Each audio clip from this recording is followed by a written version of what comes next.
আসসালামু আলাইকুম এভরিওয়ান, সবাই কেমন আছেন? আশা করি অনেক ভালো আছেন। আমিও আলহামদুলিল্লাহ অনেক ভালো আছি। কেউ কি এই জায়গাটি চিনতে পারতেছেন? এই জায়গাটি হচ্ছে চট্টগ্রামের বাঁশবাড়িয়া, যেটা কিনা মিরেশ্বরাই বা সীতাকুণ্ডর ওইখানে পড়েছে আর কি।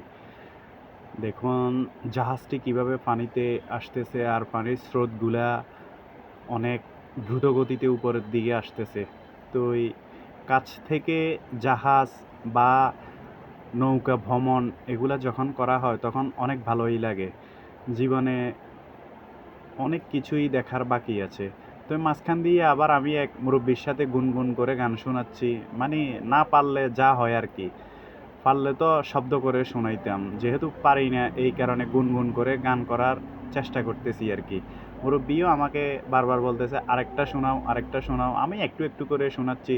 তারপর আবার দেখতে পাচ্ছি জাহাজটি আবার একটু সামনের দিকে আসতেছে। মেবি জাহাজটিতে তেমন মানুষ হবে না, হয়তো চালক আছে আর ২-৩ জন স্টাফ আছে, এটা আর কি। এটা কিন্তু হয়তো মালবাহী কোনো জাহাজ আর কি। তো এই জীবনে জাহাজও কাছ থেকে দেখা হয়েছে। যেহেতু আমরা শহরের মানুষ, আমরা এগুলো আমাদের তেমন দেখা হয় না। কখনো যদি ঘুরতে যাই এদিক সেদিক অনেক কিছুই দেখি। এখন আবার অনেক কিছু দেখারও বাকি আছে জীবনে।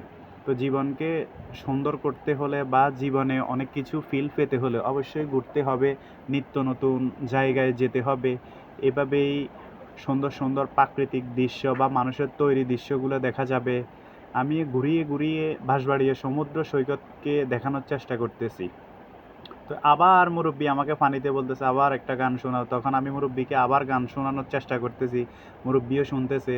এদিকে সেদিকে অনেক মানুষ ছোটাছুটি করতেছে, তারাও ছবি তুলতেছে, কেউ লাফালাফি করতেছে, কেউ গোসল করতেছে, এই আর কি। তো সবাই ভালো থাকবেন। আজকের ভিডিওটি এখানেই সমাপ্তি। ভালো থাকবেন, সুস্থ থাকবেন। আল্লাহ হাফেজ। অন্য কোনো ভিডিওতে আবার দেখা হয়ে যাবে।